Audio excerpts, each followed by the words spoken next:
Hello दोस्तों, मेरा नाम है विवेक सिंह और मैं आज आपको लेके आया हूँ प्रोग्रामिंग लैंग्वेज सी लैंग्वेज के बारे में। आज बताऊँगा मैं आपको सी लैंग्वेज के बारे में। बताने से पहले मैं ये बताऊँगा कि आज की डेट में बहुत सारे ऐसे हैं कि जो कंफ्यूज रहते हैं, कहते हैं कि सी लैंग्वेज आप कंपनी में मांगती ही नहीं है। तो मैं आपसे ये बताना चाहूँगा आज भी सी लैंग्वेज बहुत ज़्यादा इम्पॉर्टेंट है। Why C language is so important. Oracle जो है, ओरेकल आपने नाम सुना होगा, Oracle written in C. Core libraries जो होती है और एंड्रॉयड वो सारी written in C. MySQL is written in C. Almost every device driver is written in C. Major parts of web browser in written in C.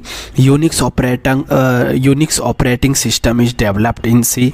C is the world most popular programming language for students. C important to build programming skill को covers basic features of all programming language campus recruitment process. तो आज के lecture में मैं आपसे बताऊंगा कि history of C language का क्या था, सी लैंग्वेज के पहले क्या था। तो develop of BCPL, basic combined programming language, जिसका फुल फॉर्म होता है BCPL का।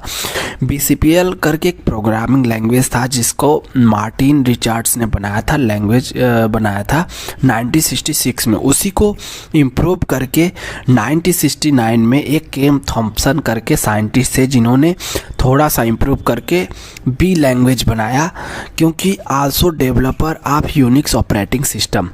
ही also developed first master level chess called Belle in 1980 में, क्योंकि इनको ऑपरेटिंग सिस्टम की नीड थी। उस ऑपरेटिंग सिस्टम का नाम इन्होंने यूनिक्स रखा। उसके बाद थर्ड नंबर पे जो आया आपको जो पढ़ाया जाता है सी लैंग्वेज। सी लैंग्वेज को डेनिस रिट्से नाम के 1972 में डेवलप किया था उन्होंने सी लैंग्वेज में। और वो लैब जो था USA में, एक लैब था AT&T बेल करके, वहाँ पे इन्होंने इसको बनाया था। तो को developer of Unix operating system, इनको डेनिस रिट्से को को डेवलपर भी यूनिक्स ऑपरेटिंग सिस्टम का कहा जाता है। आज हम जो यूनिक्स ऑपरेटिंग सिस्टम को पढ़ते हैं वो सी लैंग्वेज में है। तो दोस्तों आज के लेक्चर में मैं आपको बताऊंगा कि क्या होता है कैरेक्टर सेट।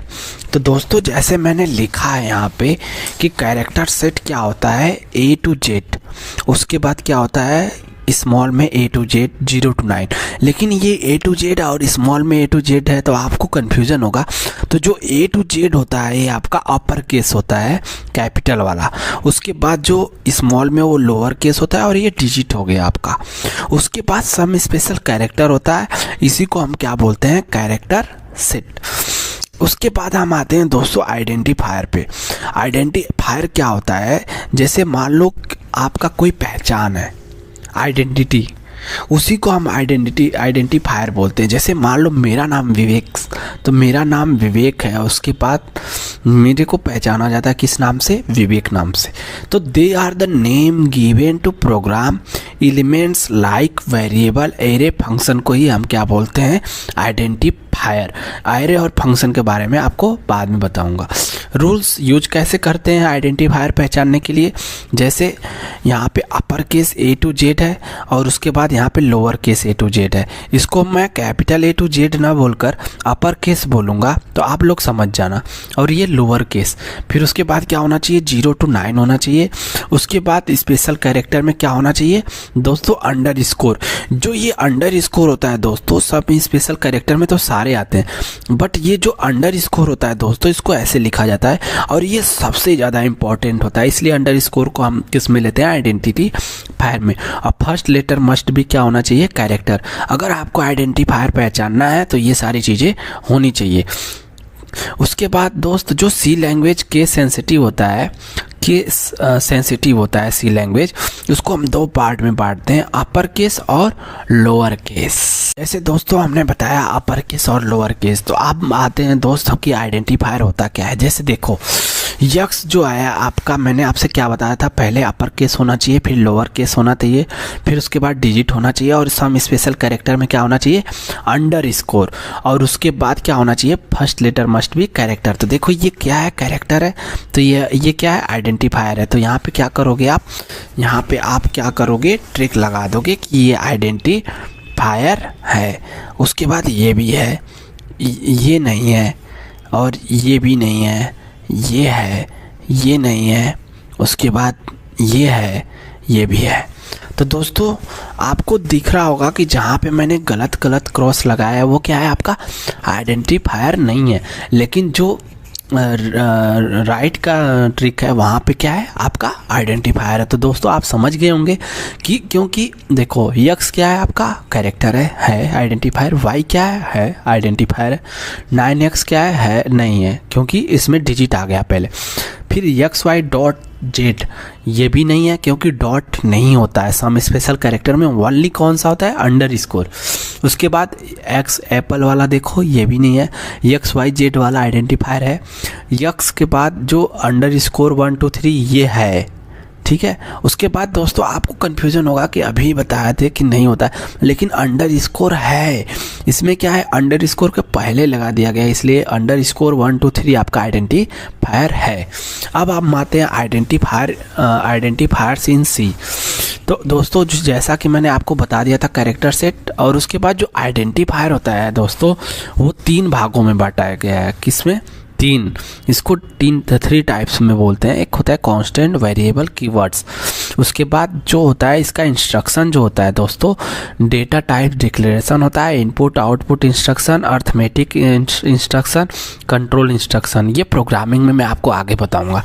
तो आज के लेक्चर में सिर्फ आप इतना याद रखो कि कैरेक्टर क्या होता है, कैरेक्टर सेट क्या होता है, और आइडेंटिफायर हो गया। आइडेंटिफायर आप पहचान सकते हैं, मुझे उम्मीद है। अब आते हैं दोस्तों कांस्टेंट पे। कांस्टेंट क्या है कि any information is constant, data equal to information equal to constant, ये सारे इक्वल होते हैं। तो टाइप्स आप कांस्टेंट कितने टाइप्स के होते हैं कांस्टेंट, आप देखो दोस्तों। इंटीजर आपका प्राइमरी एक पार्ट्स होता है, प्राइमरी एक पार्ट होता है सेकेंडरी। इसको मैंने 2 भागों में डिवाइड कर दिया। तो प्राइमरी में क्या होता है, इंटीजर, और रियल को ही क्या बोलते हैं हम, फ्लोट। तो रियल बोल लो या फ्लोट बोल लो। तो इंटीजर रियल हो गया आपका और कैरेक्टर हो गया। लेकिन सेकेंडरी में क्या होता है, एरे, उसके बाद स्ट्रिंग, पॉइंटर, यूनियन, स्ट्रक्चर, इनोमिनेटर।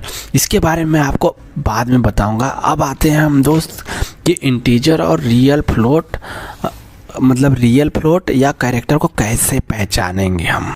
तो दोस्तों जैसा कि मैंने बताया कि इंटीजर होता है रियल फ्लोट भी बोल सकते हैं, डबल फ्लोट भी इसी को समझते हैं हम।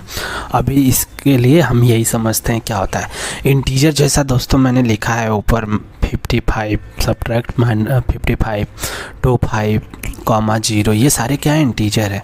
उसके बाद दोस्तों मैं बात करूँगा रियल फ्लोट। देखो रियल फ्लोट में क्या है, 2 1.4 3.56 0.065 2.0। आपके दिमाग में आएगा कि डबल फ्लोट, तभी आप डबल फ्लोट मत समझो, सिर्फ समझो कि फ्लोट होता है डेसिमल में। तो ये आपका रियल और फ्लोट हो गया। आगे के लेक्चर में मैं बताऊँगा कि फ्लोट डबल क्या होता है। कैरेक्टर कांस्टेंट, तो दोस्तों जैसा कि मैंने लिखा है देखो, तो आपको कैरेक्टर क्या, आपको यही पता होगा कि ABCD जो कैपिटल में, अपर केस, लोअर केस में होता है वही कैरेक्टर कांस्टेंट होता है। नहीं, कैरेक्टर का देखो ये साइन होता है कैरेक्टर का। उसके बाद आप देखो यहाँ के B के ऊपर आपका कैरेक्टर का साइन है, इसको भी कैरेक्टर ही बोलते हैं। और ये 2, तो यहाँ पे आपका 2 भी कैरेक्टर है, B भी कैरेक्टर है, 4 नहीं है। पर आपको 4 के ऊपर अगर आप यहाँ पे लगा दिए, कैरेक्टर बना दिए, तो ये क्या हो गया, आपका साइन बना दिए, तो क्या हो गया, आपका कैरेक्टर हो गया। उसके बाद कैरेक्टर का साइन क्या होता है, ये आप याद रखना। अब यहाँ पे देखो प्लस क्या है, कैरेक्टर। लेकिन सौरभ क्या है, सौरभ कैरेक्टर नहीं है, नॉट कैरेक्टर कांस्टेंट। ये कैरेक्टर कांस्टेंट की बात हो रही है, ये कैरेक्टर कांस्टेंट नहीं है। इसके बारे में आपको बताऊंगा आगे कि ये स्ट्रिंग कैसे होता है। भोपाल जैसे हो गया, ये आपका डबल इनोटेड काम है, देखो दोनों तरफ। इसको हम क्या बोलते हैं प्रोग्रामिंग लैंग्वेज में, स्ट्रिंग। तो इसके बारे में मैं आगे बताऊंगा। आज के लेक्चर में यही होगा, और आगे लेक्चर में मैं आपको बताऊंगा कीवर्ड्स क्या होता है। Thanks to.